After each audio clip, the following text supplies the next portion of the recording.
Buenas tardes a todos. Vamos a esperar un par de minuticos más a ver si se conectan más personas y comenzamos.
Listo, bueno, buenas tardes para todos. Bienvenidos a una nueva charla del Grupo de Interés Especial en Hemato-Oncología. Eh, el tema que nos atañe el día de hoy es el de urgencias oncológicas. En una primera parte, posteriormente tendremos la segunda parte con otros temas. El día de hoy los expositores son su servidor, Juan Sebastián Linares, y María Daniela Saiz, estudiante de 10º semestre y directora de investigación del grupo de interés.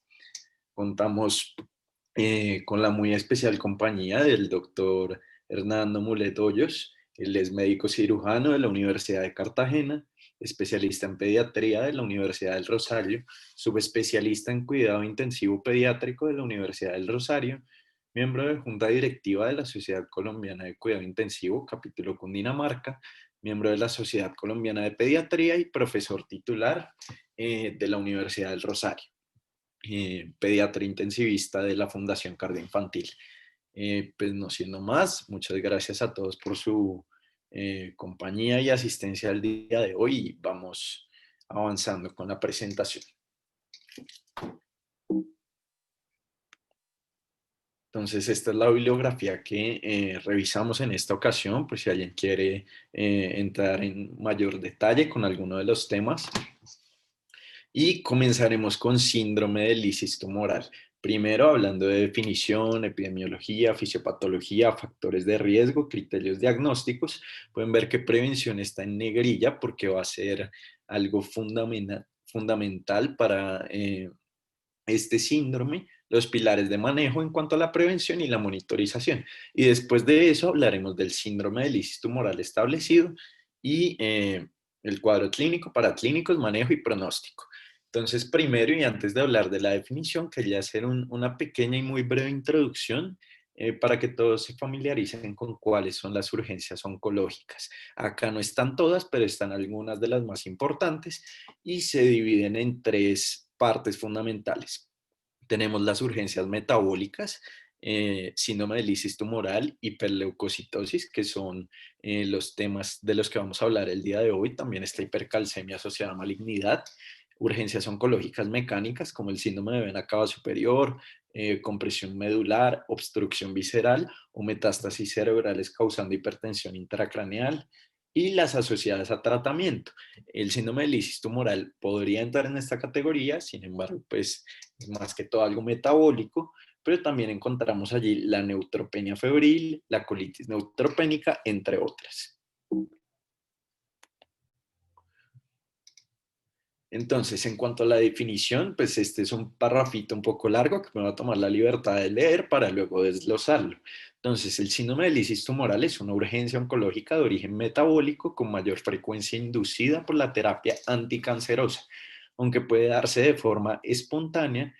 eh, en la que las células malignas hacen lisis liberando al espacio intersticial e intravascular sustancias intracelulares que al estar fuera de las células van a causar un desequilibrio homeostático que excede los mecanismos reguladores fisiológicos con los que se pueden controlar y trayendo como resultado complicaciones. Entonces, para desglosarlo, lo primero que quiero que se lleven de esta definición es que casi siempre o la mayoría de veces es causado o es algo inducido por la inducción de la terapia.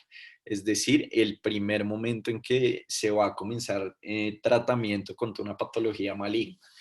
Y es más bien poco cuando ocurre en el contexto de la espontaneidad de una patología oncológica. Por otro lado, hay una liberación de lo intracelular a la circulación, otra de las partes fundamentales de esta definición.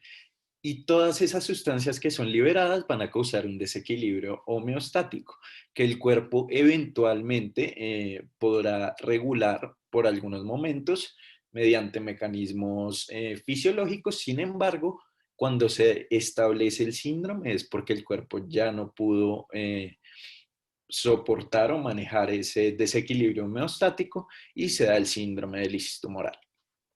En cuanto a un poco de epidemiología, bueno, realmente la incidencia del síndrome no es muy bien conocida. Se sabe que la predisposición a desarrollar el síndrome no se relaciona ni con sexo ni con raza y que el principal determinante en este sentido es la aparición de una malignidad de proliferación rápida. Además de eso, podemos decir en cuanto a epidemiología que es la urgencia oncológica más frecuente entre niños y adultos, con mayor incidencia en malignidades hematológicas, principalmente de lo que es linfoma no Hodgkin y leucemias agudas. Sin embargo, cada vez es mayor la incidencia de patologías en las que no es esperable, como por ejemplo hay reportes en cánceres de colon. La gran mayoría de síndromes de lisis tumoral se dan como consecuencia de la terapia anticancerosa de inducción.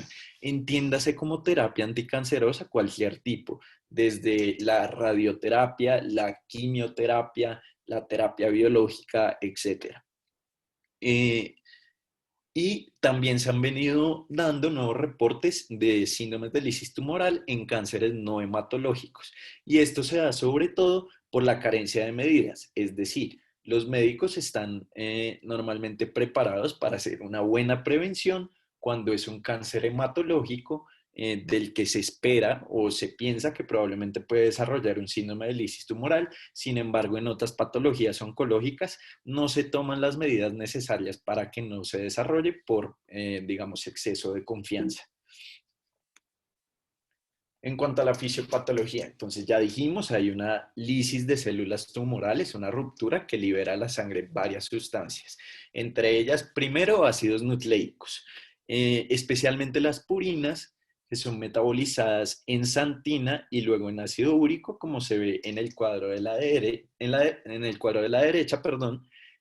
También se va a liberar fosfato, que es el principal anión intracelular, que además cabe mencionar que en las células tumorales particularmente está aumentado por 4 veces el nivel normal. Entonces no solo estamos teniendo la liberación del fosfato de una célula con un nivel normal, sino una liberación de fosfato de una célula con muchísimo fosfato. Y la liberación de potasio, que como ustedes bien saben es el principal catión intracelular. Todo esto va a resultar en que en unos efectos, por supuesto, primero la hipercalemia, secundaria a esta liberación, también la hiperfosfatemia y la hiperuricemia. ¿Por qué la hiperuricemia? Del catabolismo de las purinas vamos a tener hipoxantina y santina que son convertidas en ácido úrico por la enzima santina oxidasa. Entonces va a haber una acumulación de ácido úrico secundaria a esta gran liberación de ácidos nucleicos que vienen de las células tumorales lisadas. Ahora, ¿qué nos va a generar la hipercalemia? Fundamentalmente va a influir en un riesgo de arritmias y de diferentes disritmias cardíacas. En cuanto a la hiperfosfatemia, tanto la hiperfosfatemia como la hiperuricemia van a tener una tendencia a generar Cristales, ¿por qué cristales? Esto es secundario a que hoy hay un gran nivel de solutos que son muy poco solubles. Entonces, primero, en cuanto a la hiperfosfatemia, ¿por qué se da?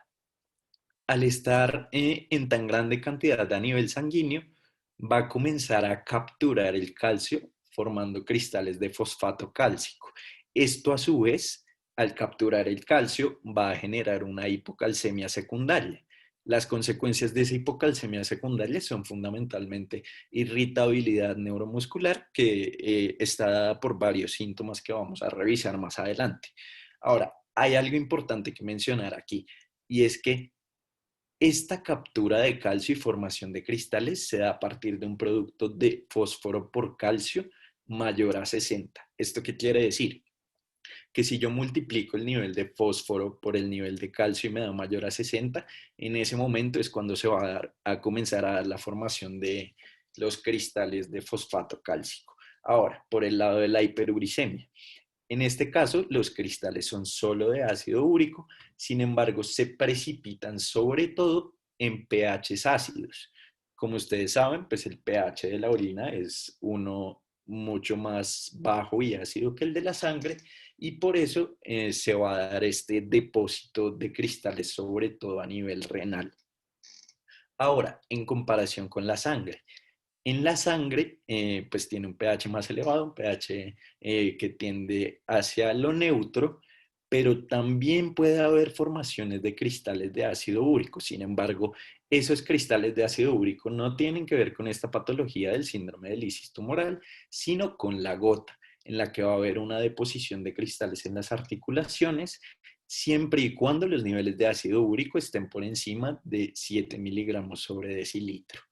Pero bueno, concentrémonos en lo que tiene que ver con el síndrome de lisis tumoral. Entonces, los cristales de fosfato cálcico y los cristales de ácido úrico van a ir a precipitarse tanto al sistema tubular renal como a los pequeños vasos a nivel renal y van a generar un fenómeno de cocristalización. ¿Esto qué quiere decir? Que la cristalización del uno va a coadyuvar la cristalización del otro, algo que vamos a ver a continuación en esta imagen, en la que podemos ver un cristal de ácido úrico, que es el señalado con la punta de flecha, que está recubierto por varios cristales de fosfato cálcico. Esta deposición de cristales va a generar distintas complicaciones en términos del sistema renal, principalmente menor flujo urinario, lo que va a desembocar en acumulación de los cristales y puede generar litiasis y vasoconstricción renal.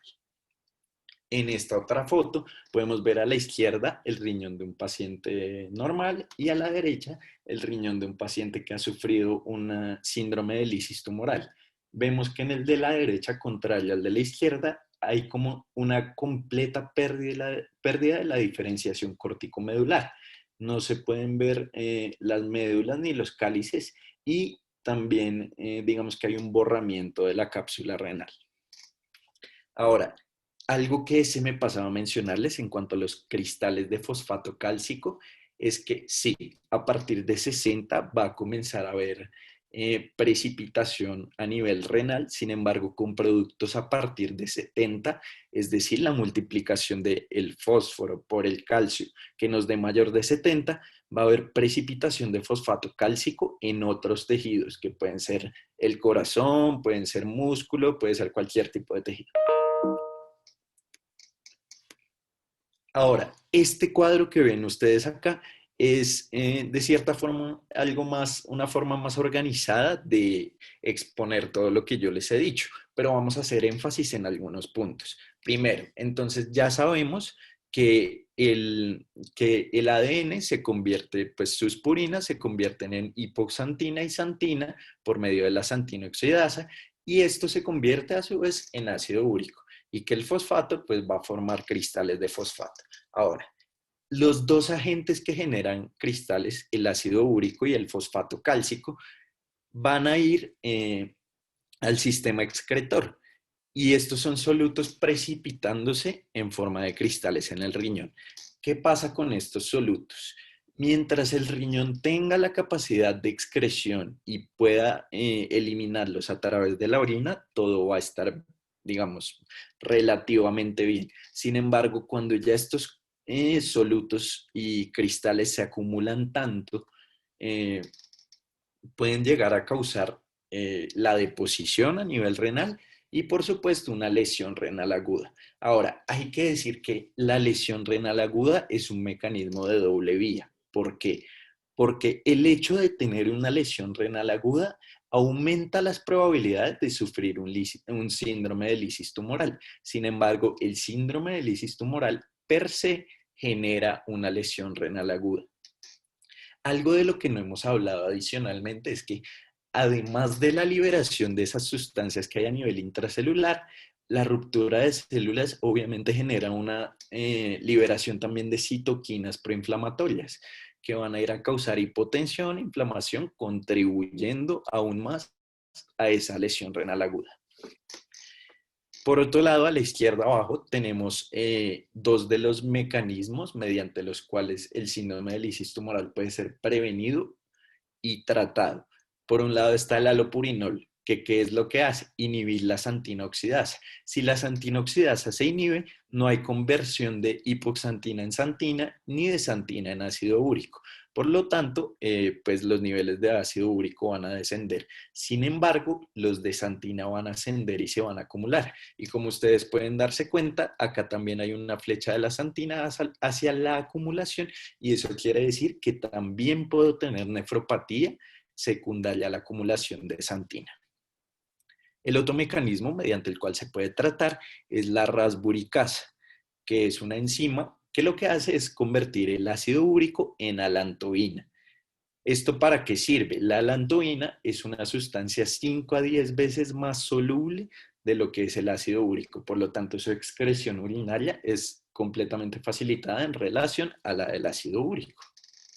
Algo importante que mencionar y es que todo lo que hemos dicho acá aplica sobre todo para los síndromes del lisis tumoral secundarios a la inducción de terapia anticancerosa. Como les dije desde un principio, puede ser secundario a inducción o puede ser espontáneo. Sin embargo, en el caso del síndrome de lisis tumoral espontáneo, no se da tanto por una verdadera lisis, sino porque el tumor está haciendo un intercambio de ácidos nucleicos muy grande, que va a generar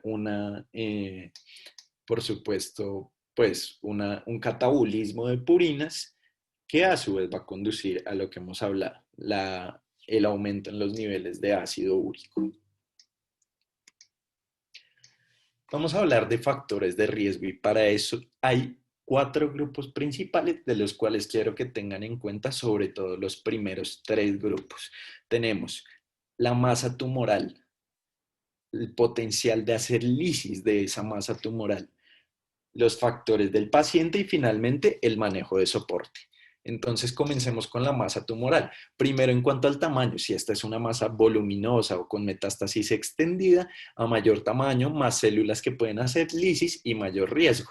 Esto se dice que sucede específicamente con masas de más de 10 centímetros o en el caso de las leucemias cuando hay una leucocitosis por encima de 50.000. Igualmente, la infiltración de órganos por células malignas es un mal indicio porque nos habla de compromiso orgánico y esto a su vez nos habla de mayor carga tumoral. Y también tenemos el compromiso medular. Esto, pues, por supuesto, sucede sobre todo en contexto de leucemias. Y es que en las leucemias hasta un 70% de la médula puede representar células malignas proliferando. Esto supone una carga tumoral muy grande. Y por supuesto, el compromiso renal u obstrucción del tracto de salida. Puede estar dado por metástasis o por litiasis o por la misma obstrucción generada por cristales secundarios al síndrome de lisis tumoral. El segundo grupo, como les dije, es el grupo del potencial de lisis. Entonces, ¿Cómo vamos a determinar el potencial de lisis que tiene una masa tumoral? Primero, la tasa de proliferación elevada. Se conoce que los niveles séricos de lactato deshidrogenasa se correlacionan con una tasa de proliferación elevada, sobre todo cuando hay una elevación que supera 2 veces el límite superior. Si la hay, podemos decir que esa patología maligna tiene una tasa de proliferación elevada. También tenemos la sensibilidad de la neoplasia a la terapia. Entre un tumor más sensible sea a los medicamentos que se le están poniendo, más fácil van a ser lisis las células y con mayor facilidad va a aparecer el síndrome. Entonces, ¿cuáles son esas neoplasias que tienen mucha sensibilidad a la terapia? Fundamentalmente linfomas de alto grado y leucemias agudas. Tenemos los tipos de tumores que por supuesto los hematológicos son mucho más susceptibles que los sólidos. Y esto en parte es por una razón muy especial, y es que parte del manejo fundamental de muchas de las patologías oncológicas de tumor sólido es el manejo quirúrgico. Y este manejo quirúrgico implica la resección de una gran carga tumoral. Entonces, cuando se comienza una inducción de terapia con medicamentos, no es tan grande la posibilidad de que haya un síndrome. Y tenemos también la intensidad de la terapia de inducción. Hay esquemas quimioterapéuticos, no, perdón, hay esquemas de terapia que pueden comenzar con solo corticoides o que pueden comenzar con 5 medicamentos a la vez. Cuando comenzamos con 5 medicamentos a la vez, por supuesto que estamos atacando de forma más fuerte al tumor y por lo tanto también va a haber un mayor riesgo de que haga lisis. Vale la pena recalcar que esto ocurre sobre todo en el primer ciclo de terapia y no suele recurrir en el segundo ciclo. Es decir, si doy una terapia muy fuerte en el primer ciclo, hay un alto riesgo de que desarrolle el síndrome, pero si hago lo mismo en el segundo ciclo, ya no es tan probable, no es tan usual. Tenemos en el tercer grupo, de los 3 grupos que les dije que tuvieran muy en cuenta, los factores del paciente. Entonces, esto tiene que ver con la historia del paciente. Primero, que haya sido diagnosticado con una nefropatía previa a la patología maligna, bien sea causada por hipertensión, diabetes, enfermedades autoinmunes, gota, etcétera. Que tenga una orina ácida. ¿Por qué una orina ácida? Como les comentaba al principio, cuando los cristales de ácido úrico tienden a precipitarse con mayor facilidad en un pH ácido. Por lo tanto, si el paciente tiene una orina ácida, va a tener mayor predisposición a la deposición de cristales en su sistema tubular. La hipotensión, ¿por qué? Sencillamente porque disminuye el flujo urinario y al disminuir el flujo urinario va a haber menos aclaramiento de solutos en un periodo de tiempo más largo. La depresión de volumen por la misma línea de la hipotensión. Va a haber una menor perfusión renal, un menor flujo urinario y más solutos precipitándose y disponibles ahí para generar cristales. Finalmente, la exposición a nefrotóxicos, que son muchos, pero algunos ejemplos son la vancomicina, los aminoglucósidos, que son antibióticos, como ustedes saben, y el medio de contraste, los diferentes medios de contraste. Finalmente, los factores de riesgo del grupo de manejo de soporte. Entonces, esto lo que nos quiere decir es qué tenemos que hacer para que sea más bien un factor protector. Entonces, que el paciente tenga una buena hidratación, porque al estar hiperhidratado, va a impedir la cristalización de solutos por aumento del flujo renal. Igualmente, ustedes saben que después de la lisis tumoral, pues hay una gran cantidad de potasio y de fosfato en el medio intravascular, por lo tanto tenemos que evitar cualquier aporte tanto de potasio como de fosfato porque solo van a contribuir a empeorar la situación. Por supuesto, un factor de riesgo es el retraso en el aclaramiento de ácido úrico, que como lo vimos en el cuadro de la diapositiva de fisiopatología, es algo que podemos evitar y coadyuvar con los medicamentos allopurinol y la rasburicasa. Este cuadro acá es súper denso, pero digamos que relativamente resume todo lo que yo les acabo de decir en cuanto a los factores de riesgo. Lo dejo ahí por si alguien lo quiere revisar en detalle. Entonces, los criterios diagnósticos que son denominados Cairo-Bishop.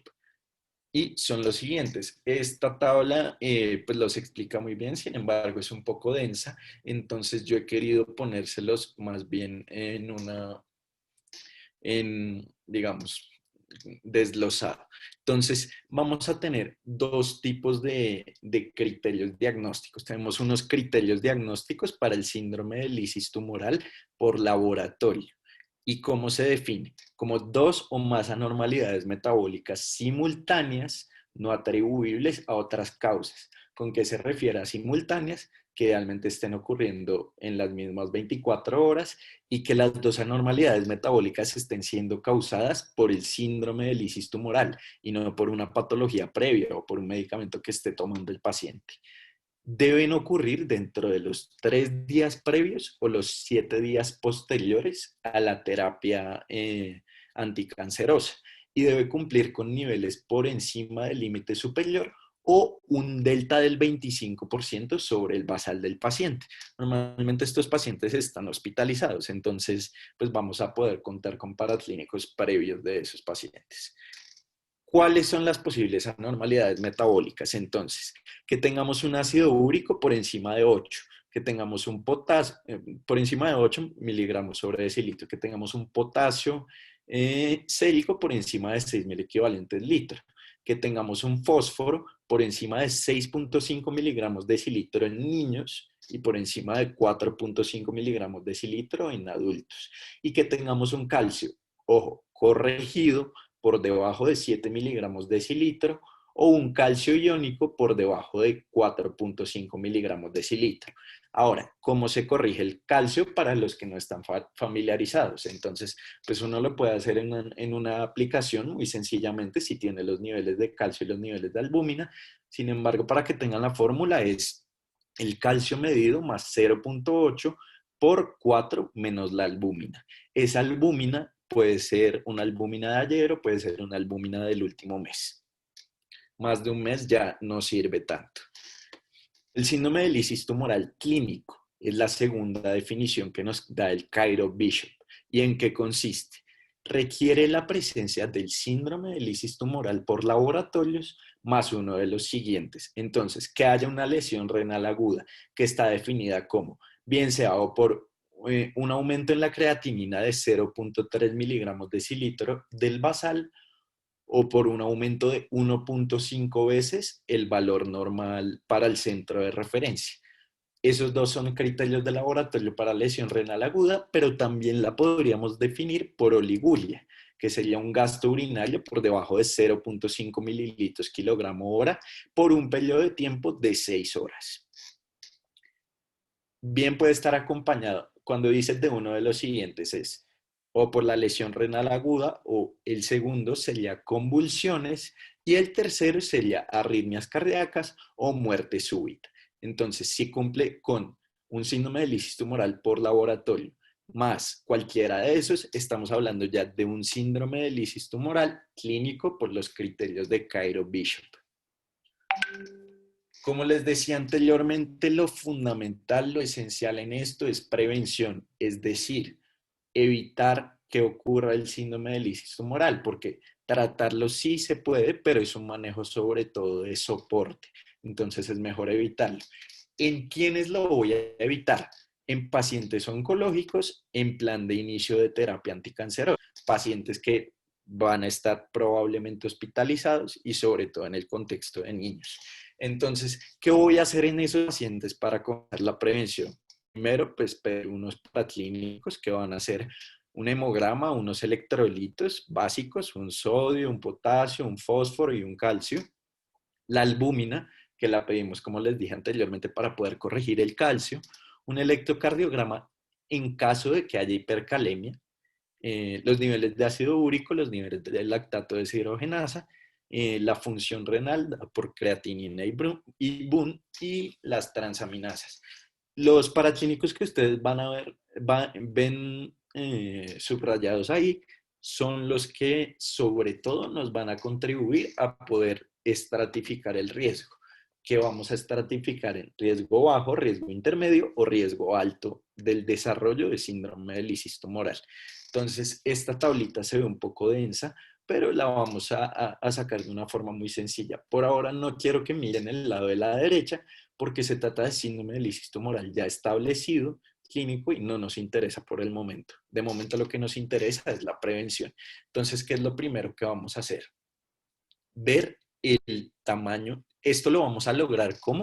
Con los grupos de factores de riesgo que les dije que recordaran. Entonces, el primer grupo era masa tumoral. Entonces, lo primero que vamos a ver es esa masa tumoral, ¿cómo es? Si es una masa tumoral grande, o es un tumor con infiltración orgánica, o es una malignidad que tiene compromiso de médula ósea, vamos a clasificarlo directamente como en el primer grupo de alto riesgo, pero ahí todavía no lo hemos definido. Este es solo el primer paso. Si no tiene una masa grande, puede tener una masa intermedia o una masa pequeña, resecada o con capacidad de resección. Esa masa pequeña o con capacidad de resección tiene un riesgo despreciable. Realmente no corre riesgo y no vamos a hacer intervenciones adicionales. Ahora, ya tenemos el tamaño, ya utilizamos el primer grupo de factores de riesgo.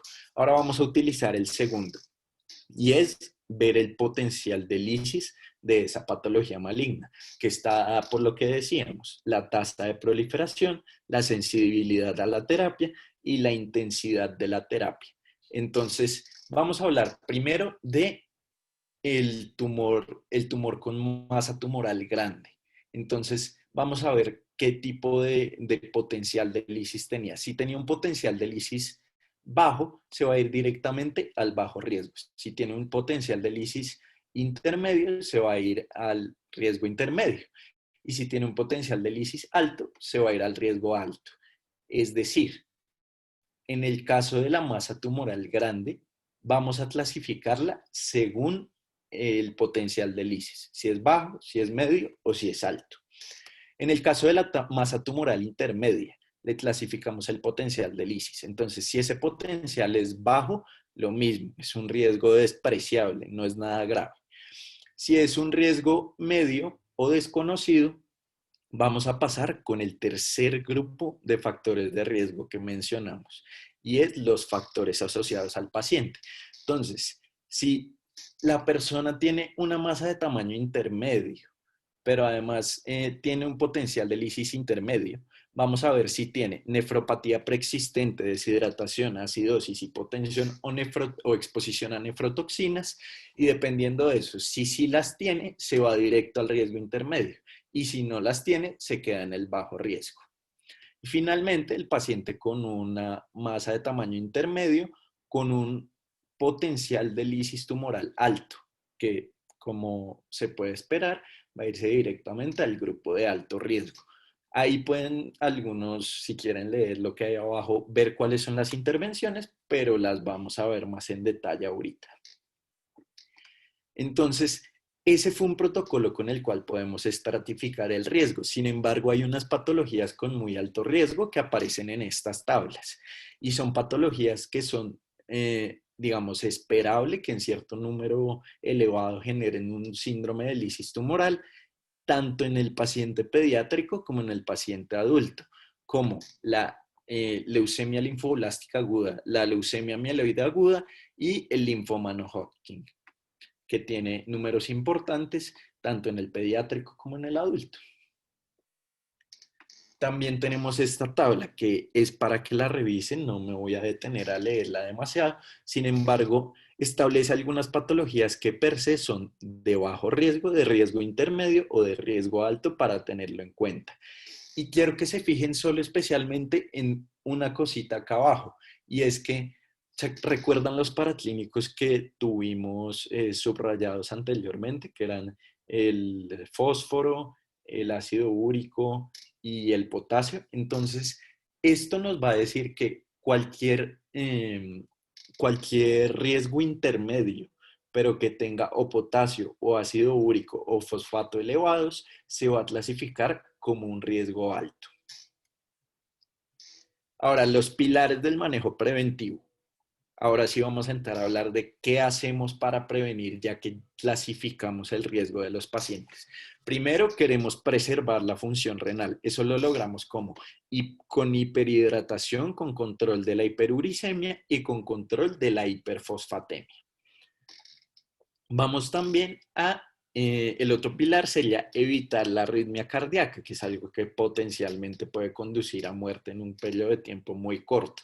¿Cómo se logra eso? Con control de la hipercalemia a partir de hidratación optimizada y mejora de la función renal. Y el tercer pilar es evitar la irritabilidad neuromuscular. ¿Cómo logramos eso? Hay que modular la hipocalcemia, que es la que causa la irritabilidad neuromuscular, pero la regulación solo se consigue si se regula el fosfato, porque recuerden que es el fosfato el que captura el calcio. Si tenemos mucho fosfato, va a seguir capturando el calcio y vamos a seguir teniendo hipocalcemia. Entonces, lo primero, hiperhidratación. Los objetivos con esto: mejorar la perfusión renal, mejorar el filtrado glomerular, aumentar la filtración y excreción de solutos que están ahí a punto de precipitarse y formar cristales, y prevenir la acidosis, que como ya hemos dicho varias veces, facilita la deposición de cristales de ácido úrico. A tener en cuenta: debería iniciarse la hiperhidratación siempre 24 horas, con 24 horas de antelación de la terapia, del inicio de la terapia anticancerosa. Debe mantenerse esta hiperhidratación hasta que el riesgo de síndrome de lisis tumoral baje. Esto puede estar dado por un menor conteo de blastos en sangre, o por mejoría de las megalias, o por un nivel de lactato deshidrogenasa normal.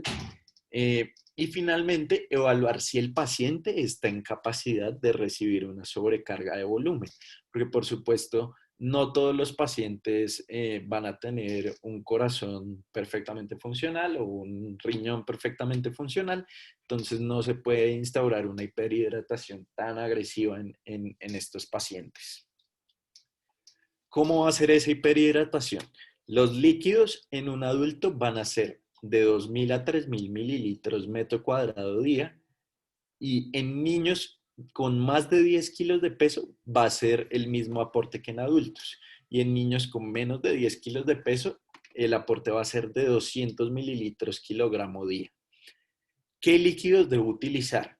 Como ya hemos dicho varias veces, esto se trata de mejorar ese desequilibrio homeostático. Entonces, para mejorarlo tenemos que quitar cualquier aporte, tanto de ácido úrico como de fosfato, como de potasio. Entonces no le vamos a dar ningún tipo de líquido que tenga estas sustancias.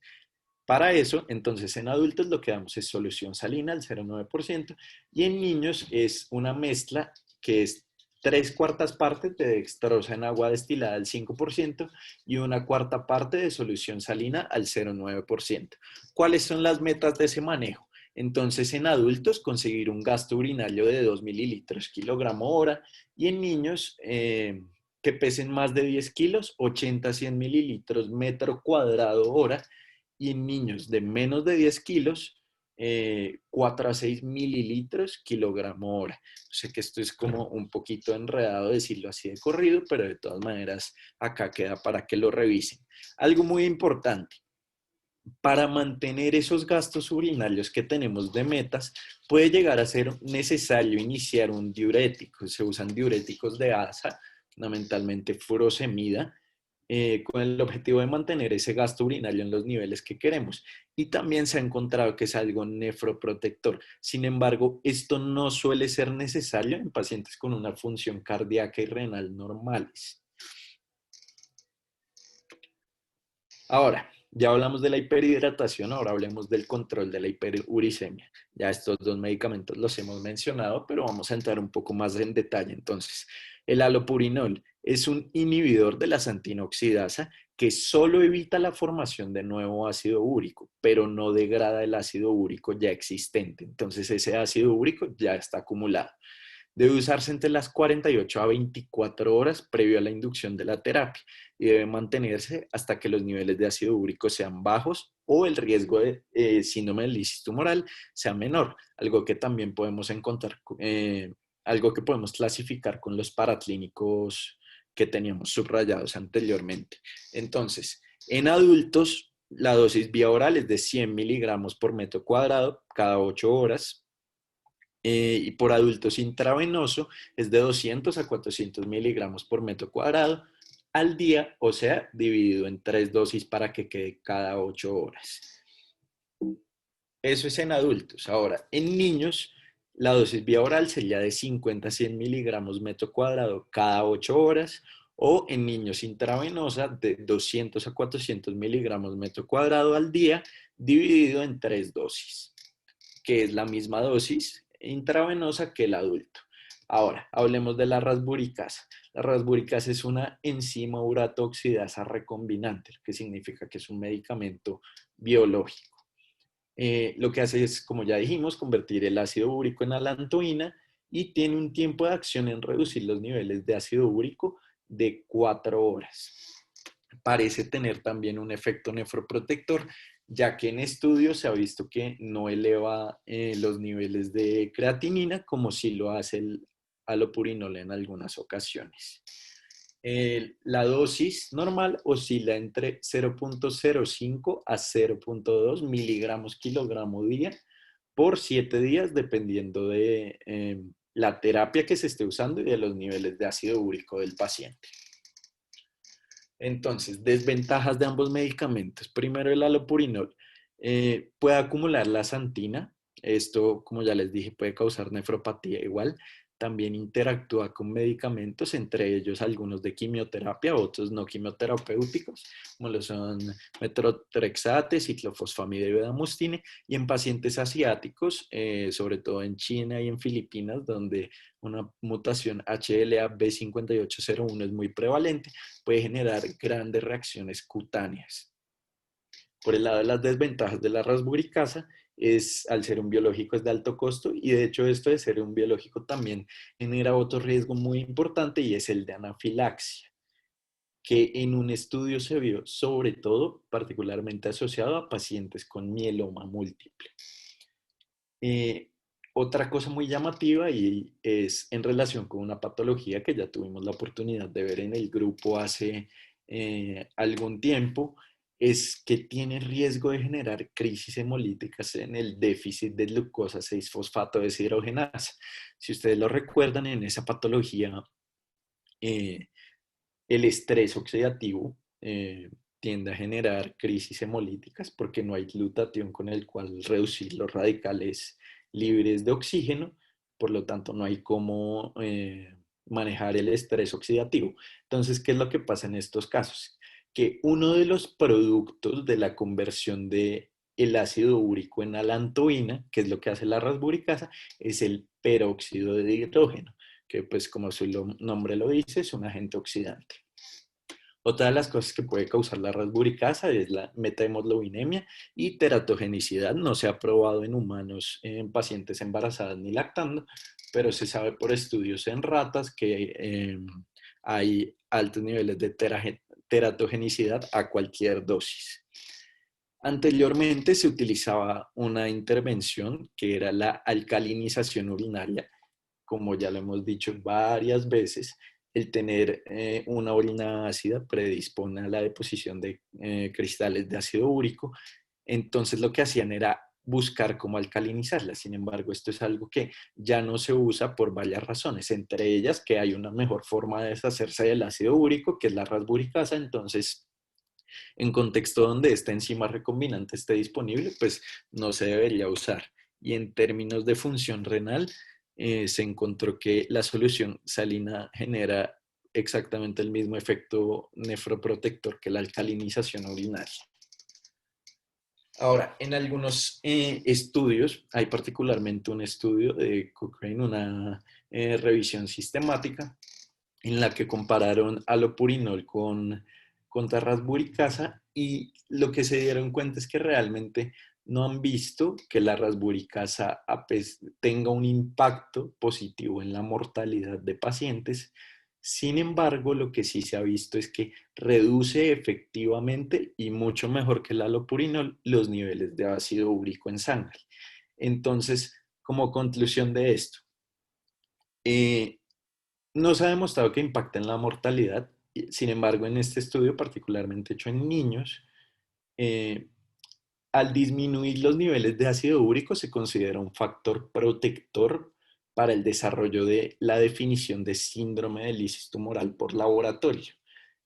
Y como el síndrome de lisis tumoral por laboratorio es uno de los requisitos para que haya síndrome de lisis tumoral clínico, se considera que pues su uso es beneficioso y que se debe seguir usando, que la evidencia actualmente apoya el uso de la rasburicasa.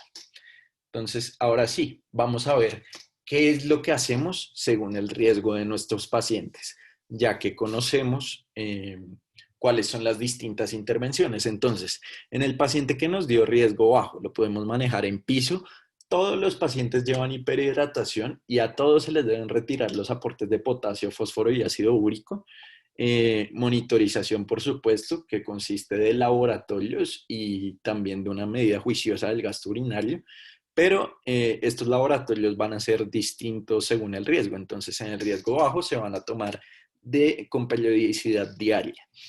Y en el riesgo bajo se puede pensar en dejar solo hiperhidratación o en incluir también algunas dosis de allopurinol para prevenir el desarrollo del síndrome.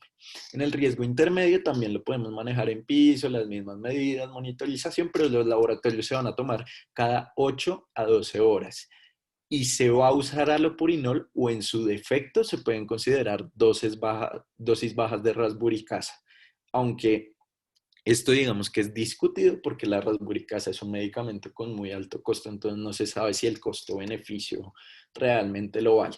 Y en el riesgo alto, el paciente con riesgo alto, es decir, no ha establecido el síndrome de lisis tumoral, sin embargo, al momento de la inducción debe ser trasladado a una UCI 24 horas antes para que haya una monitorización continua y permanente con monitor cardíaco y todo lo que corresponde, laboratorios cada 4 a 6 horas y la rasburicasa en este caso es la primera línea de tratamiento.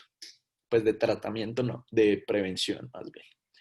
Entonces ya hablamos de todo lo que tenía que ver con la fisiopatología, la prevención. Ahora hablemos específicamente de lo que pasa con el síndrome de lisis tumoral establecido. Entonces, primero, el cuadro clínico. Los síntomas van a ser asociados obviamente a las alteraciones metabólicas que hay. Entonces, por el lado de la hiperuricemia y la hiperfosfatemia, que sabemos que son las que causan la deposición de cristales, va a causarnos una falla renal. Y esa falla renal viene con varios signos y síntomas como náuseas, vómito, anorexia, letargia, oliguria, hematuria. Por el lado de la hipercalemia, digamos que esto es lo que primero tendríamos, pues todo se tiene que tratar al tiempo, pero esto es muy importante porque es algo que nos puede generar un riesgo vital en un plazo muy corto. Entonces el paciente va a tener debilidad muscular, parestesias, palpitaciones por arritmias y desde cambios sutiles en las ondas PEIT del electrocardiograma hasta arritmias ventriculares potencialmente mortales. Por el lado de la hipocalcemia, los síntomas van a ser náuseas, vómito, diarrea, convulsiones e irritabilidad neuromuscular que está dada por cosas como la tetania y prolongación del QT o torcida de puntas al electrocardiograma. Entonces vemos que ya son cosas, digamos, que se pueden escalar bastante y que requieren un manejo oportuno. A estos pacientes, ¿qué más tenemos que hacerles? Pues por supuesto, paraclínicos, lo que dijimos, ya una vez establecidos los paraclínicos, tiene que ser cada 4 o 6 horas, monitorizando los electrolitos, el ácido úrico y la función renal, y tenemos que tenerlos todo el tiempo conectados a la monitorización cardíaca, que les estén haciendo un gasto urinario juicioso. Y es importante tener en cuenta que todas las muestras de sangre de estos pacientes deben ser puestas inmediatamente en hielo. ¿Por qué? Porque estos pacientes al tener el síndrome de lisis tumoral probablemente están siendo tratados con rasburicasa. Y lo que pasa es que la rasburicasa sigue trabajando y cumpliendo su función ex vivo. Entonces, al meterla en hielo, se evita que la rasburicasa, después de haber extraído la sangre, continúe degradando el ácido úrico en alantoína. Esta es una pequeña tablita del Cairo Bishop, pero que además agrega la posibilidad de darle un grado o un estadio más bien al, digamos, a la complicación del síndrome de lisis tumoral, siendo un síndrome de lisis tumoral 5, pues de una persona que murió. Realmente esta tabla se las traigo más para que la revisen. El doctor me corregirá ahorita si tiene alguna utilidad en la clínica, pero yo particularmente mm, no vi que se estuviera usando o que pues tenga alguna función en particular clasificar la gravedad, la severidad del síndrome de lisis tumoral. Tratamiento. Entonces, tres cosas fundamentales. Por un lado, traslado a una unidad de cuidado intensivo. El paciente con síndrome de lisis tumoral tiene que estar en la unidad de cuidado intensivo para la monitorización, los exámenes, etcétera, para cualquier complicación que se presente. Manejo efectivo que consiste en hiperhidratar, con hiperhidratar que logra optimizar la diuresis y optimizar la hidratación. Tratar la hiperuricemia y tratar cualquier desbalance electrolítico presente. Entonces, si el manejo dado de componer los desbalances electrolíticos y la hiperuricemia y la rehidratación no funcionan, probablemente ese paciente tenga que ser llevado a terapia de reemplazo renal para poder limpiar, digamos, limpiar de todo eso, ese exceso de sustancias que hay en la sangre. Entonces, lo primero, hiperhidratación, como ya hemos dicho, en adultos, 2.000 a 3.000 mililitros metro cuadrado día, y en niños, con menos de 10 kilogramos, 200 mililitros kilogramo día. No pongo niños por encima de 10 kilogramos porque ya sabemos que es el mismo volumen que en adultos. Entonces, la hiperuricemia, ¿cómo la tratamos? En estos pacientes vamos de una con la dosis más alta, que sería la rasburicasa, 0.2 miligramos kilogramo, y si no hay aclaramiento, en cierto periodo de tiempo se pueden doblar las dosis. Para la hiperfosfatemia se pueden usar quelantes de fosfato, como lo son el cebelamer y el hidróxido de aluminio. Pueden ver la dosis ahí. Realmente no hay buenos estudios que digan si eso es una intervención que sirve o no sirve, pero lo que hacen estos quelantes de fosfato es a nivel gastrointestinal aglutinar todo el fosfato de la dieta para que no sea absorbido. La hipercalemia, entonces, como ya dijimos, se debe corregir con celeridad porque puede causar un riesgo vital en el corto plazo. Se pueden utilizar distintos mecanismos. Uno es el sulfonato sódico de poliestireno, que es una solución oral que lo que hace es hacer un intercambio del, digamos, del potasio que hay en los vasos con el epitelio intestinal, ingresando sodio. Y también se puede utilizar insulina más glucosa o beta-agonistas, que lo que hacen estos, digamos, estos mecanismos es permitir un mejor intercambio de la bomba sodio-potasio ATPasa, disminuyendo la hipercalemia al ingresar el potasio dentro de las células.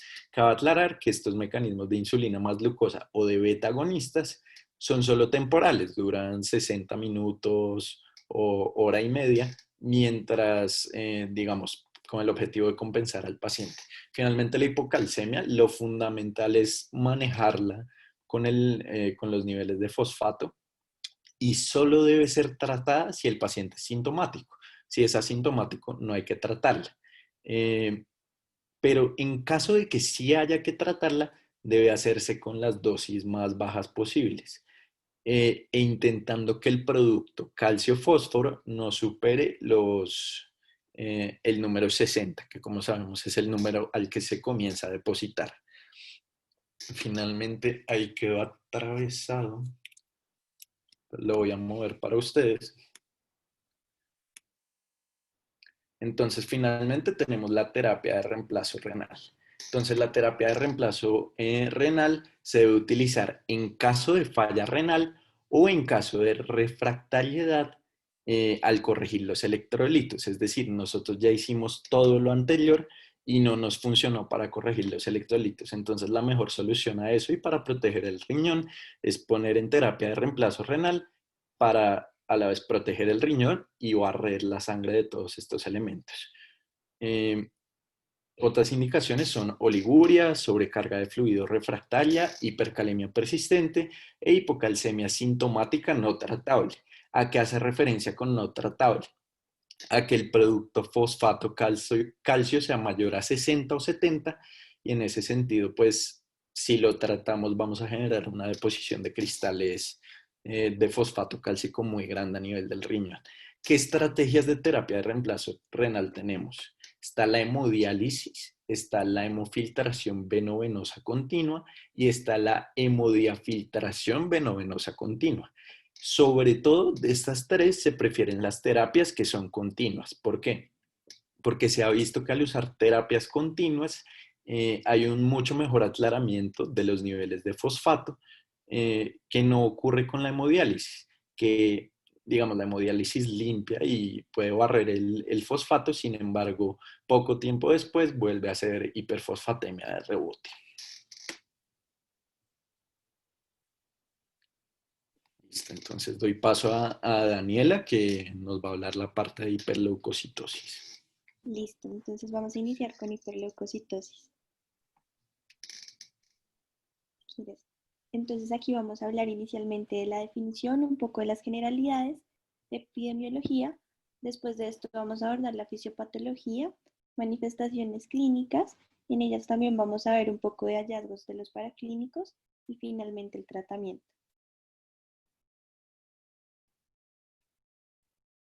En cuanto a la definición, es un aumento de los leucocitos mayor a 100.000 en pacientes con leucemia que provoca una leucostasis en la microcirculación y la reducción de la perfusión tisular. Esto lo vamos a ver especialmente en el sistema nervioso central y en los pulmones.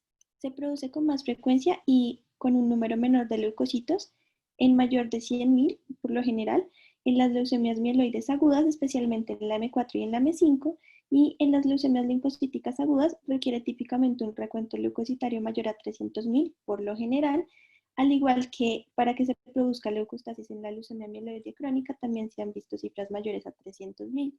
Generalmente la clínica de la leucostasis se diagnostica empíricamente cuando el paciente con leucemia e hiperleucocitosis presentan dificultad respiratoria y neurológica. El tratamiento oportuno está indicado ya que si esto no se trata, la tasa de mortalidad va a ser de una semana de un 20 a un 40%. Las tasas de mortalidad más altas también ocurren durante la primera semana de la terapia entre los pacientes con recuentos de glóbulos blancos superiores a 100.000. Estas muertes por lo general se asocian con un número significativamente mayor a hemorragias en el sistema nervioso central. En la leucemia mieloide aguda podemos ver que está presente en un 10 o un 20% de los pacientes y en la leucemia linfoblástica aguda se observa de un 10 a un 30%.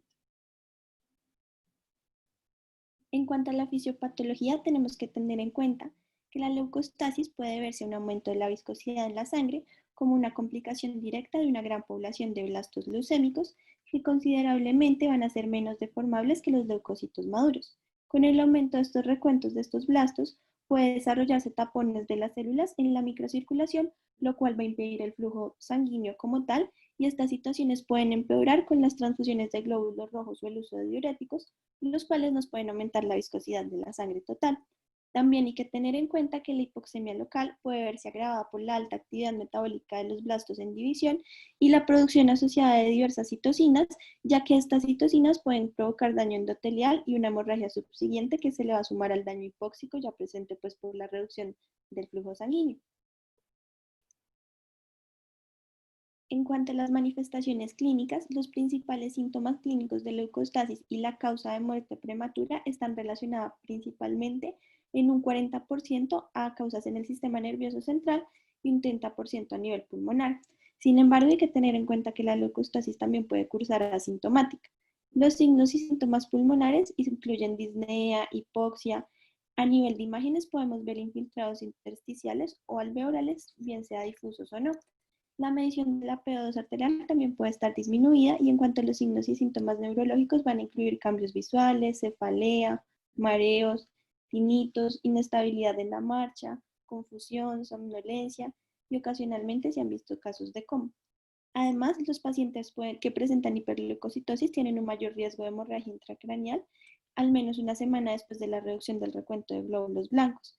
En cuanto a las anormalidades en el laboratorio, podemos ver que la PO2 arterial puede disminuir falsamente debido a un aumento de la actividad metabólica de las células malignas. El recuento de plaquetas también puede estar sobreestimado por los contadores automáticos de las células sanguíneas, ya que los blastos fragmentados pueden contarse erróneamente como plaquetas. El potasio sérico puede elevarse también falsamente debido a su liberación de los blastos leucémicos durante el proceso de coagulación in vitro, y la coagulación intravascular diseminada ocurre hasta en un 40% de los pacientes. En cuanto al tratamiento, los pacientes sintomáticos se les realiza una quimioterapia de inducción en lugar de la hidroxidura y la leucoféresis, y esto debe ir acompañado de profilaxis para el síndrome de lisis tumoral con una hiperhidratación y alopurinol. Los pacientes que están asintomáticos se les puede realizar una citorreducción con hidroxiduria en lugar de la leucoféresis, y la citorreducción también puede precipitar los síndromes, puede exacerbar la hiperuricemia y también precipitar el síndrome de lisis tumoral, por lo que también se necesita la terapia de hiperhidratación y la profilaxis para el síndrome de lisis tumoral. En el contexto de la hiperleucocitosis, la quimioterapia de inducción sirve tanto para disminuir rápidamente el recuento de leucocitos circulantes como para atacar las células leucémicas de la médula ósea. La terapia de inducción normalmente reduce sustancialmente el recuento de leucocitos en 24 horas, y en el caso de la hidroxiduria se reserva para pacientes con hiperleucocitosis asintomática que no pueden recibir esa terapia de inducción inmediata. La hidroxiduria administrada en una dosis total de 50 a 100 miligramos kilogramo por vía oral reduce el recuento de leucocitos entre un 50 y un 80% en 24 a 48 horas, y la dosis habitual es de 2 a 4 gramos vía oral cada 12 horas, que se continúa hasta que un recuento de leucocitos sea inferior a 50.000. En cuanto a la leucocitaféresis, el papel es fundamental, ya que da un complemento al tratamiento de todos los pacientes con hiperleucocitosis. Sin embargo, es controvertido, ya que no está claro si la supervivencia mejora en los pacientes tratados con esta terapia a comparación con los que reciben la quimioterapia citorreductora de inmediato. Y listo.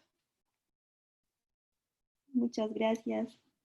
Listo, muchísimas gracias a todos los asistentes. Pues si alguno tiene alguna pregunta, pues puede hacerla por el chat o puede abrir su micrófono.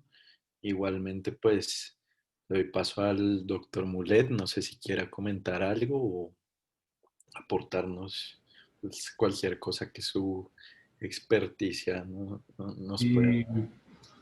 Juanse, habilítame la función para compartir unas diapos, por favor.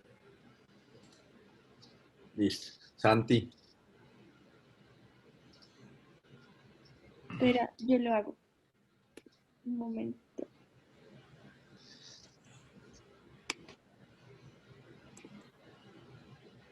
Listo, creo que ya se puede. Si quieres, deja de compartir pantalla y yo creo que ahí sí podemos. Listo.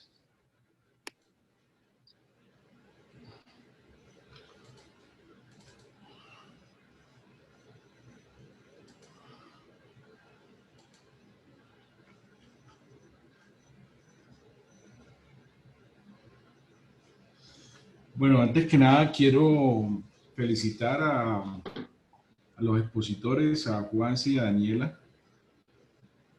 quienes lo hicieron de una manera magistral, un muy buen esfuerzo desde el punto de vista pedagógico y de la revisión académica. También felicito a los asistentes porque están invirtiendo tiempo valioso de su ocio en revisar temas, y eso es algo que hay que abonarles y que expresa en buena forma el espíritu rosarista. Entonces, felicitaciones a todos, y siempre es bueno abrir espacios de discusión académica para uno crecer. Voy a robarles cuánto tiempo tienen disponible para ajustar el número de diapos que les voy a presentar. ¿Cuánto tiempo disponen?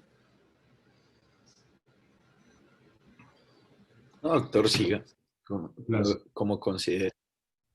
Bueno, yo tengo el privilegio y el placer de ser parte del grupo de cuidado intensivo del Instituto de Cancerología, que fue fundado alrededor de 1937 con el ánimo de proveer atención integral y de alta tecnología a los pacientes afectados por el cáncer en Colombia.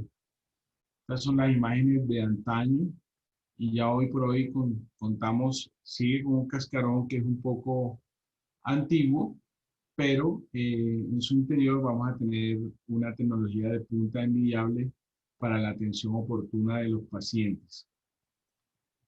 Este es uno de las bases célebres en el cáncer, donde el doctor De Vita dice que básicamente el cáncer es simplemente producto de una selección natural aplicada. Y ya sabemos que los tumores y las diferentes patologías oncológicas son el resultado de la mutación de la célula ante las agresiones de diversos agentes químicos, físicos, biológicos del entorno. Hoy por hoy se describen alrededor de 300.000 casos al año de cáncer infantil en el mundo, con una incidencia de 6 por 100.000 en menores de 15 años.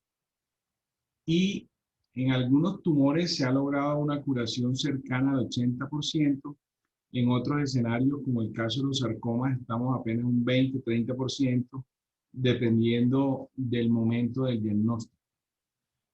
Pero se calcula que para el 2030 vamos a tener una duplicación del cáncer infantil en el mundo, desafortunadamente. Las estimaciones para 2018 en Estados Unidos estaban alrededor de 10.590 casos nuevos de cáncer en niños y que de eso moriría más o menos un 10%, estableciéndose como una segunda causa de muerte en niños de 1 a 14 años. Y siguen siendo prevalentes las leucemias, los tumores del sistema nervioso central y los linfomas como los más frecuentes. Esta es una tabla un poco densa, no voy a hacer énfasis en ella en virtud del tiempo que tenemos establecido. Y en Colombia tenemos más o menos el diagnóstico de 2.000 casos nuevos por año, de los cuales una tercera parte son neoplasias hematolinfoides, constituyéndose en la tercera causa de muerte en niños de 1 a 14 años después de las enfermedades infecciosas prevalentes y el trauma. La supervivencia descrita en el mundo para los diferentes tumores está del orden de leucemia linfoide entre el 80 y el 90%, con los protocolos de San Jude en Estados Unidos y en los centros de alta tecnología. Leucemia mieloide aguda, 65%, y con las nuevas terapias dirigidas con productos biológicos que tratan de modular la respuesta neoplásica en los tumores del sistema nervioso central, estableciendo cuál es el genoma que tiene cada tumor, están logrando hasta un 70%. En los sarcomas, fíjense que llegan hasta un 60% de supervivencia, pero desafortunadamente el escenario para Colombia está muy lejano de lograr acercarse a esta cifra. Y tenemos para LLA al año un 70% y a los 5 años 56%. Fíjense que ahí se suman muchos aspectos relacionados con el sistema de salud y con todos los problemas económicos, circunstanciales, infecciosos, de nutrición y todo lo demás que tienen nuestros pacientes. Este es un artículo publicado por el doctor Ramírez de Cali, quien hizo una revisión exhaustiva de la información disponible en nuestro escenario colombiano.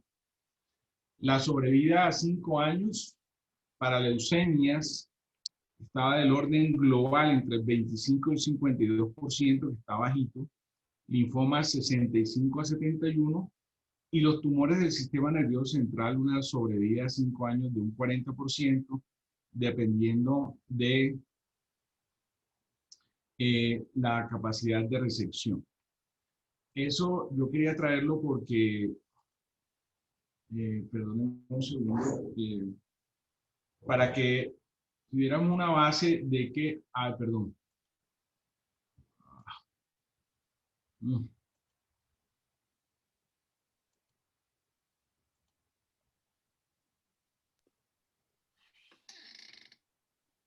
Juanse, Profe, ¿qué pasó? espérate que tengo un problema aquí técnico. Por estar corriendo me salí. Perdóname. Tranquilo. ¿Qué hago? ¿Qué hago? ¿Qué hago? Estoy conectado por sonido, pero no sé qué hice mal. Pronto volver a compartir la pantalla puede ser. Mm, Salir y volver a entrar. o sea, entrar otra vez. Sí. Pero en la función de arriba debe decir dejar de compartir. Sí, aquí está. Eso. Mm,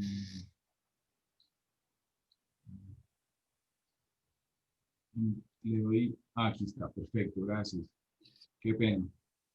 Y les quiero mostrar, o sea, ustedes hicieron una exposición fantástica y quiero felicitarlos, me siento orgulloso de ser rosarista. Y solamente para hacer unas consideraciones, mira, en relación a la epidemiología, los mejores datos son referenciados aquí en estos artículos, donde se establece que el síndrome de crisis tumoral de laboratorio puede ir del 4.4 al 26%, para Burkitt del 26% y para la LLA de células Prevé del 26%.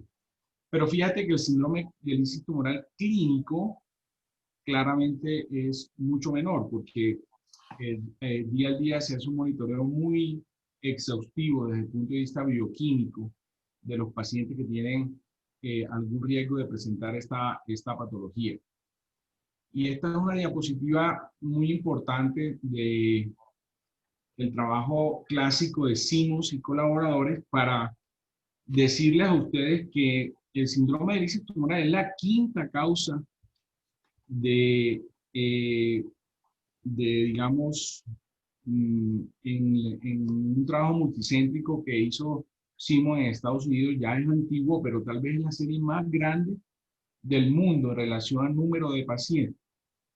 Y fíjense que después de la sepsis, el trasplante de médula, la enfermedad cardíaca y la enfermedad hepática y renal está entre el quinto y el sexto lugar como causa de terapia dialítica en UCI. Y esto se vio también en la serie española de López Herce, que aparecía entre el cuarto y quinto lugar. Entonces, tenemos que trabajar muchísimo para diagnosticar en forma oportuna, monitorizar a los pacientes y hacer intervenciones vigorosas para evitar que estos pacientes lleguen a una falla renal. Los criterios diagnósticos los explicó Juanse espectacular, sin mayores problemas. Recuerden siempre, siempre, siempre catalogar cuando tengan una leucemia linfoide aguda, mieloide, o los linfomas, tienen que etapificar rápidamente si tienen riesgo alto, riesgo intermedio o riesgo bajo. ¿Sí?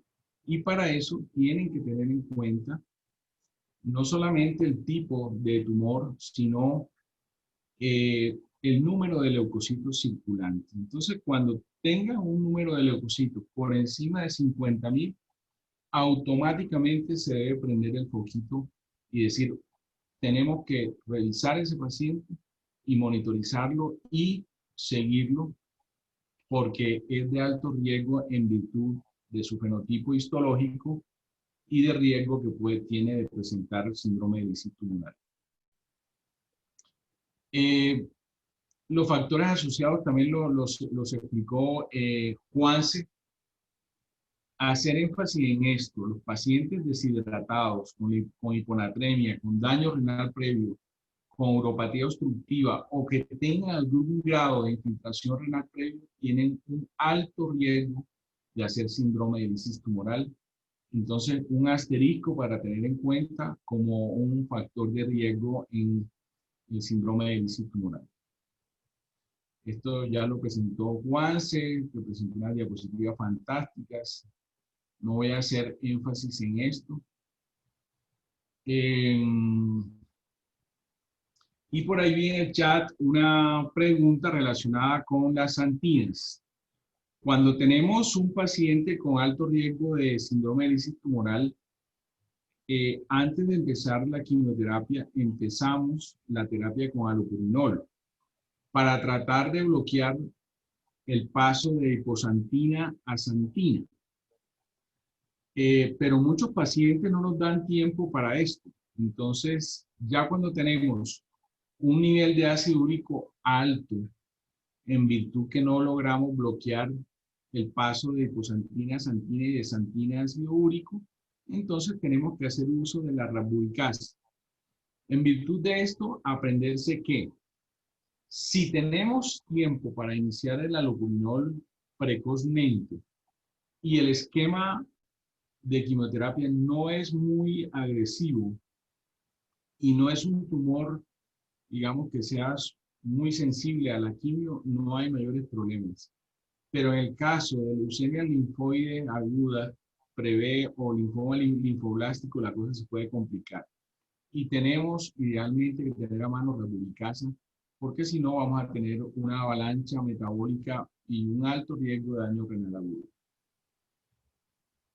Esta es una diapositiva que me fascina porque trata de aglutinar la fisiopatología en una sola.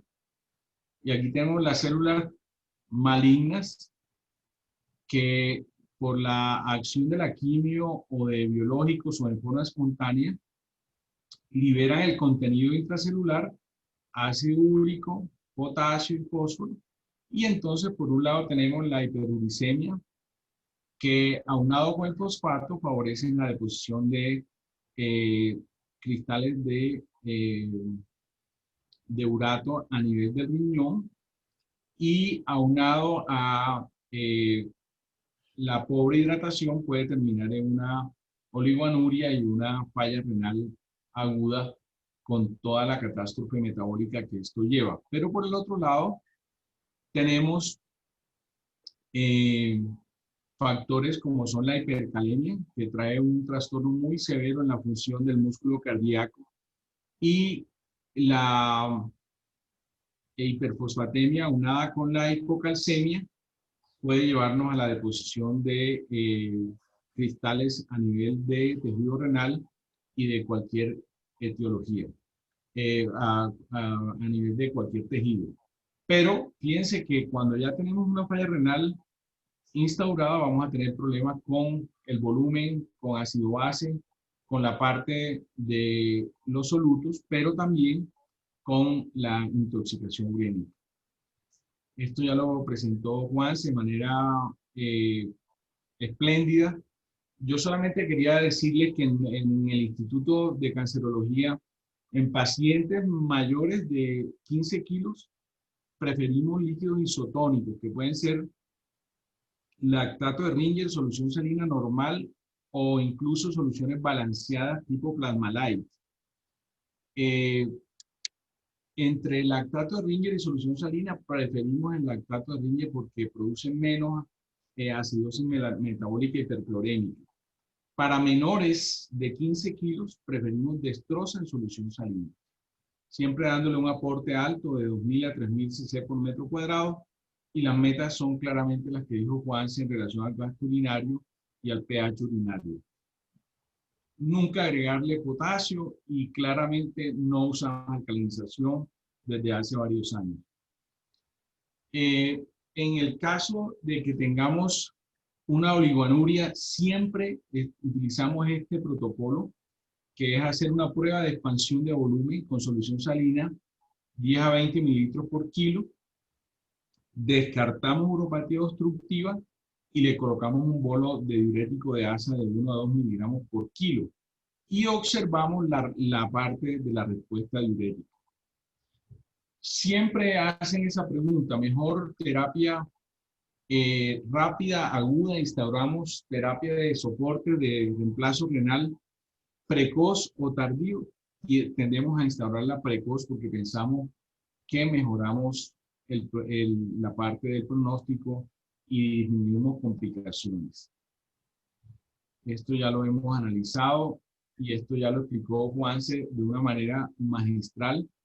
Y yo quería mostrarles esta diapositiva que me encanta porque ilustra qué pasa con la creatinina, con el ácido úrico, que es el rojito, y con la creatinina después de instaurar la primera dosis de rasburicasa. Miren cómo cae en una forma dramática el ácido úrico al día 2, al día 3, al día 4.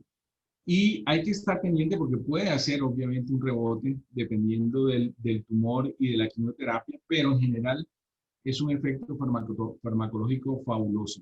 Y miren lo que pasa con la creatinina. Y hay una consideración o hay un comentario. Este fue el metaanálisis que presentó Juan, que ya se hizo una segunda revisión para el 2014 y ya salió para el 2019 un metaanálisis que incluyó trabajos de adultos y de niños y trató de responder las mismas preguntas. ¿Es eficaz para disminuir la hiperuricemia? La respuesta a esto es sí. ¿Disminuye la incidencia de falla renal aguda? Parecería que sí. ¿Disminuye la mortalidad? No tenemos suficiente evidencia. ¿Por qué? Porque son estudios con cortes que todavía son pequeños, tienen gran heterogeneidad en la escogencia de los pacientes y es una evidencia que se está construyendo. En nuestra opinión de intensivistas que trabajamos en el Instituto de Cancerología, cuando uno analiza qué tanto hacíamos terapias de reemplazo renal antes y qué tanto hacemos ahora, claramente se ha disminuido. Vamos a publicar una recolección de 3 años que estamos haciendo para mostrar el antes y el después de la llegada de la rasburicasa. Hay que decir que nos parece un recurso farmacológico fantástico para estos pacientes, no tengo ningún conflicto de intereses. Lo único que le criticaría es el costo, pero cuando analizamos los estudios de costo-beneficio y comparamos el costo del fármaco con el costo de las terapias dialíticas, claramente el costo del fármaco es menor que la estancia en UCI y los costos derivados del soporte dialítico en UCI. Y esto para mostrarles que cuando juzguemos a un paciente con falla renal aguda, no siempre tenemos que pensar en síndrome de lisis tumoral. Tienen que pensar en pérdidas de volumen, en sepsis, desde luego, en medicamentos como los antiinflamatorios no esteroideos y los inhibidores de la IECA, y desde luego, patología como es infiltración tumoral, glomerulonefritis, nefritis alérgicas y obviamente siempre tenemos que descartar que no haya una uropatía obstructiva. En relación y también tengo que mencionarles que ya salió en British Journal de Hematología un consenso 2015, que es una guía del Comité de Hematología y Oncología inglés, donde dicen las recomendaciones globales del manejo del síndrome de lisis tumoral y lo dan con grados de recomendación. La primera recomendación es que el síndrome de lisis tumoral requiere un manejo multidisciplinario, donde deben idealmente participar hematólogos, nefrólogos e intensivistas. Los pacientes de riesgo moderado a alto deben ser manejados en cuidado intensivo. Debe optimizarse el grado de hidratación y debe monitorizarse, ojalá con sistemas de monitoreo no invasivo. No se debe adicionar potasio a las mezclas de los líquidos, parece una perogrullada, pero es una recomendación que aparece como grado 1A. La alcalinización no es recomendada, una recomendación 1C. El alopurinol siempre debe ser instaurado en forma profiláctica siempre que sea posible, con un grado de recomendación 1B. Y en ausencia de contraindicaciones, para pacientes con alto riesgo se debe colocar rasburicasa, a menos que tenga una contraindicación verbigracia, una deficiencia de glucosa 6-fosfato deshidrogenasa o que tenga alergia a la rasburicasa. En caso de hipocalcemia se debe instaurar en forma oportuna una infusión de gluconato de calcio para corregir la hipocalcemia con un grado de recomendación 1C. Y los pacientes que tengan niveles de potasio por encima de 6 milimoles por litro deben ser intervenidos rápidamente para evitar complicaciones cardíacas potencialmente fatales.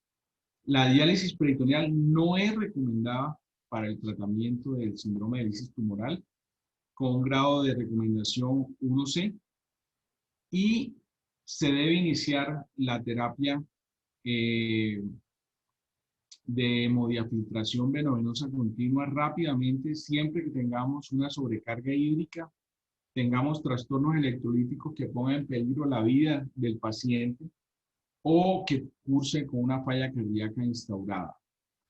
Es llamativo que en estas guías recomiendan que antes consideramos que el nivel óptimo de diuresis en estos pacientes debía ser 2 mililitros por kilo por hora.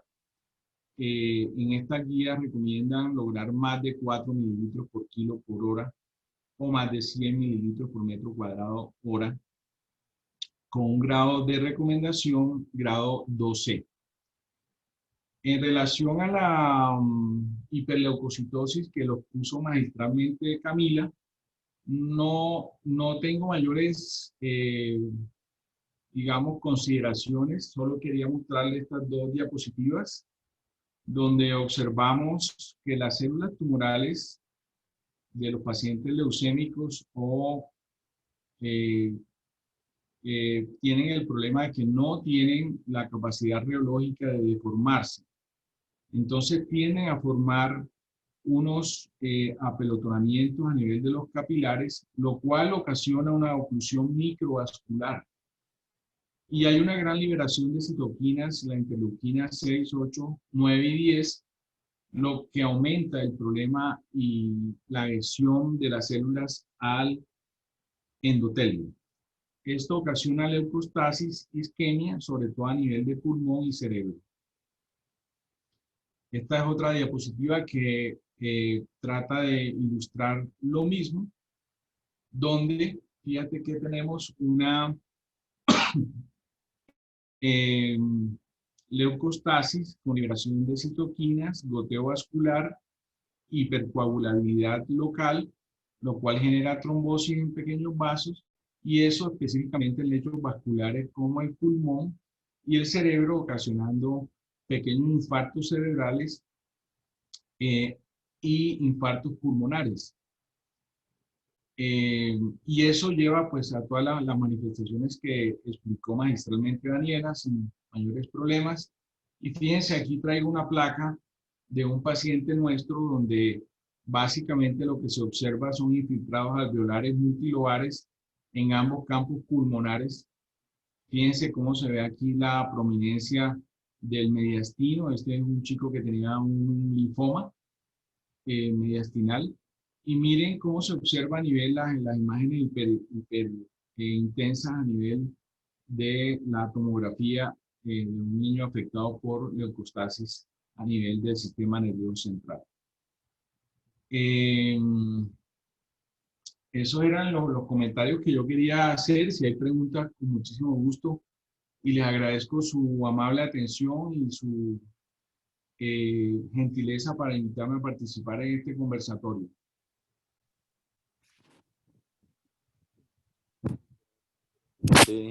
Estos minutos finales han sido de sumo aprendizaje. No sé si alguna persona tenga una pregunta, no sé si la que teníamos en el chat pues ya quedó solucionada. Entonces, pues, no sé, ¿alguien más tiene alguna pregunta?